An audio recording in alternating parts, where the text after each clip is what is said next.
Have you ever been triggered to a point where you reacted irrationally and you question where this was coming from, your behavior, your response, like it was just too much, right?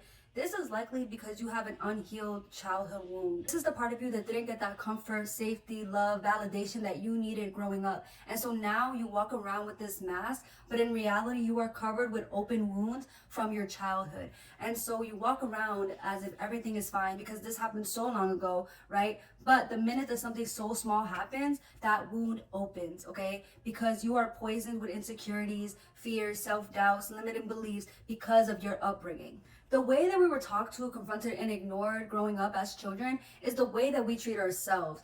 And this happens subconsciously, right? Because our mind is attached to things that are familiar, right? So if growing up you were constantly told that you weren't good enough, or growing up you constantly were held back from opportunities, it's likely that you grew up feeling like you can't go into certain opportunities or go into certain things because you're too dumb or you're too gullible or you're not good enough, right? You feel these ways about yourself, and so you don't push yourself, right?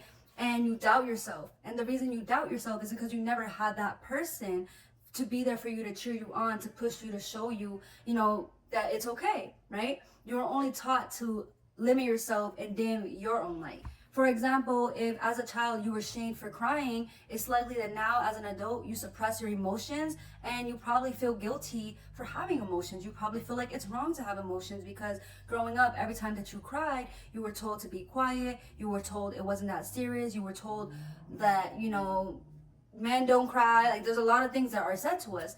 And so that stays in our subconscious mind, and we subconsciously start to attach ourselves to these belief systems and these things that were being said to us. And so as we grow, we naturally start to hold in our emotions, and we naturally, are not as open to the world. There are a lot of signs that show that your inner child is unhealed, and I'm about to break it down for you guys. Number one is overreacting and acting irrationally, okay? Let's say that growing up, maybe you were always told that you were dramatic, that you were so sensitive, you didn't know how to take a joke, that you were just always told these things, right? And so now growing up, let's say you're just talking to somebody and maybe you just have you're a little loud or whatever, and somebody tells you, girl, you need to relax. And that might trigger you. Like, why are you telling me to relax? And then you get an attitude and you get defensive, like, oh, why are you telling me to relax? Like, I'm not. And it's like you start getting defensive and aggressive because growing up, maybe you were misunderstood, and maybe people always told you that you were doing too much and you felt like you weren't. And because you feel like you're always misunderstood and you have to explain yourself, it just naturally becomes a defense mechanism for you. And so now, even if this person is joking, or now, even if this person, just doesn't really mean that much harm, you're gonna get aggressive. And obviously you don't want to do that because that gets in the way of your relationships, that gets in the way of you. And honestly, if you feel like you need to get defensive and aggressive when somebody says something so small, this shows that you're not comfortable with yourself. Because let's say somebody comes up to you and says, oh, you're so dumb. If you have confidence in yourself and you're comfortable with yourself and you know that you're intelligent, what that person says isn't going to trigger you. What that person says isn't going to make you react, because people don't make you react. People don't make you do things. You choose how you want to respond and how you want to give, how you want to put your energy out into the world. Because if you're really comfortable with yourself, somebody will come up to you and say, you're so stupid, you're ugly, and you're not going to care. You're not going to be phased and react because you know yourself. You love yourself enough to know that whatever anybody thinks is just an opinion. It's not a fact, because these people do not know you. I think a lot of people fail to realize that people really do not know us, and you really don't know people. You only know people from your version, your perception of that person, right? For example, there could be one mom and 3 kids, but each child has a different image, perception of their mother, because they're looking at it from their point of view, their reality, right? And so child 1 might feel like, oh, mom is super cool, whereas child 2 feels like, oh, mom needs to, loosen up a little bit, and then child 3 may feel like, no, mom is strict, right? But mom just may be mom, and mom is the only one that knows mom, So I think when you get that and you see that people are just living through their own perception and they're only projecting how they feel about themselves internally, you don't take people personally, right?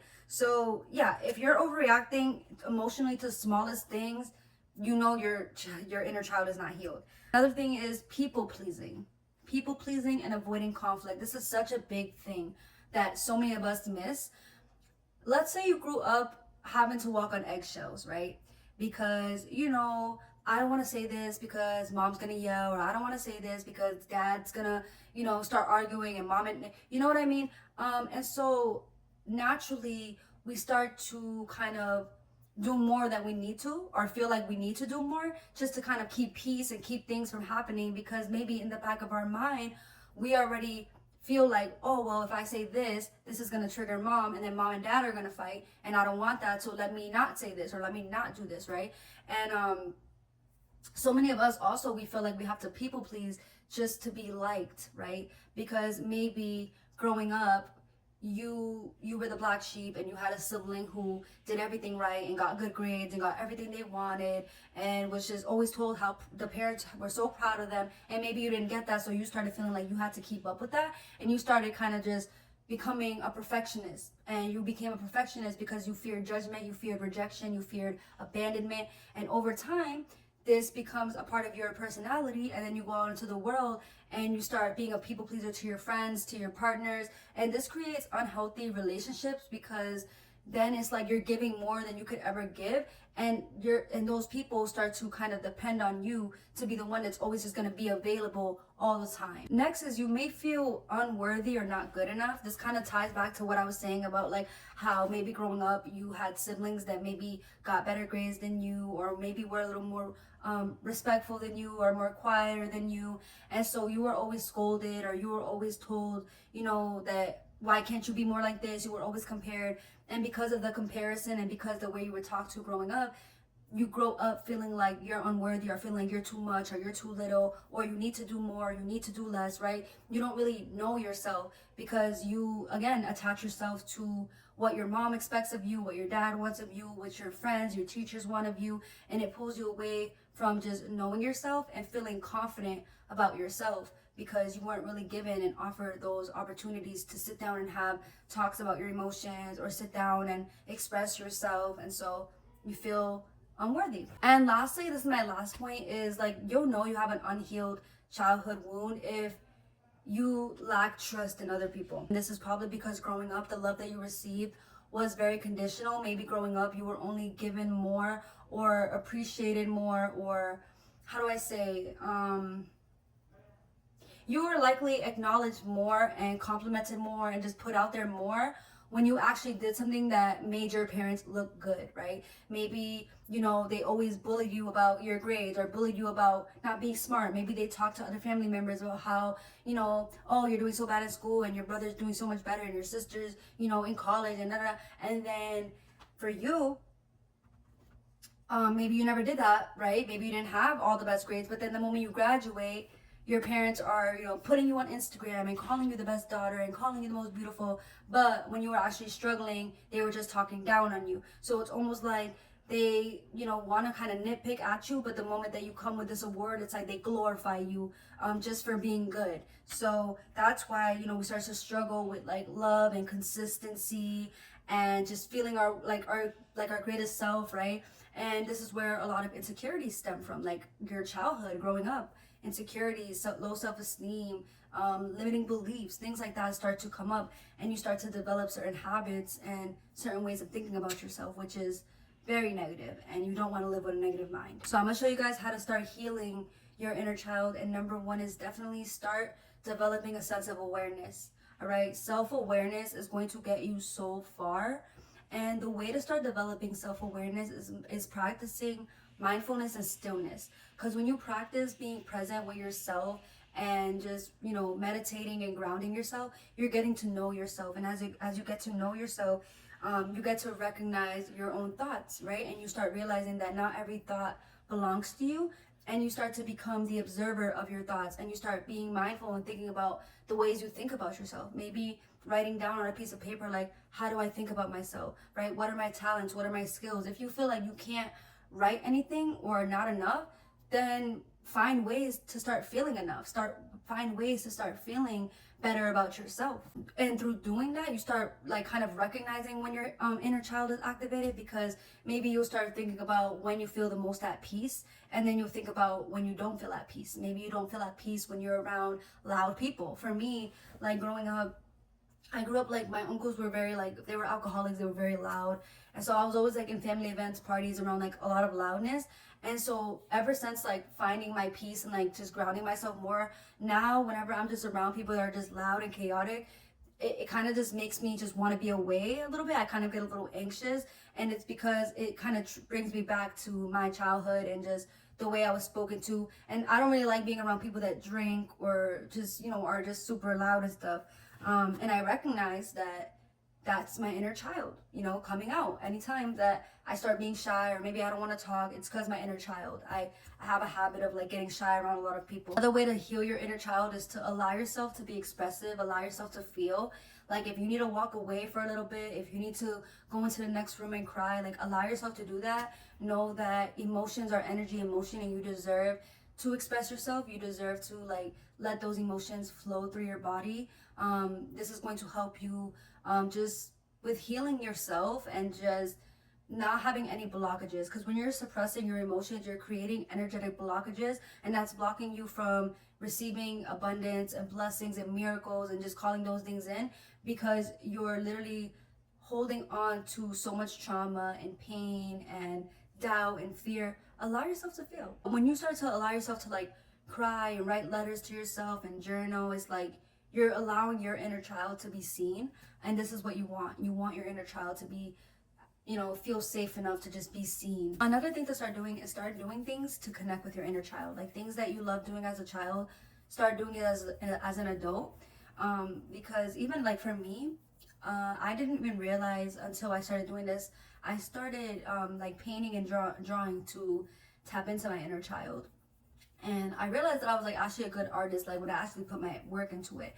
And as I started doing this, it kind of started healing a side to me, and I actually started remembering parts of my childhood. And I started remembering that when I was a little girl, I used to love art so much. I used to love art class. I've always been super like messy and creative and crafty, like just like an artist, you know. And I've always liked that.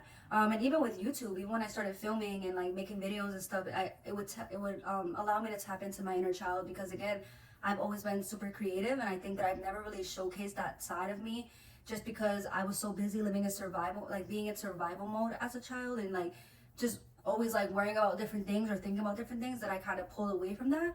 But now, like as I continue to create and draw and journal and all that, I definitely feel closer to my inner child. So really get into doing things that you loved as a kid, even if it's something small, right? Even if it's just going outside, riding a bike, swimming, like I said, like what I do, drawing, cooking, baking, like do all those things. And don't be afraid to tap into that. Don't be afraid to have fun. Like just because you're an adult, it doesn't mean that you can't go to a trampoline park and jump. It doesn't mean that you can't dance in your living room like nobody's watching. Like you can do that. It does not make you immature. It just makes you like wholesome. Like you deserve to live and be free. And lastly, I would say like start setting boundaries with people that don't serve you. And as a result to all this, when you start creating boundaries, putting yourself first, tapping into yourself, right, not letting people trigger you, you naturally stop seeking other people's validation, because as you start to do the things that you love to do, you start to feel so good to a point where it's like, I don't even care what these people think about me. Like I love myself. Like I love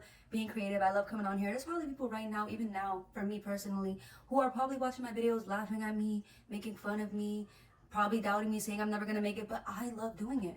And whether or not I become famous or whether or not I have a little small community, I love what I do.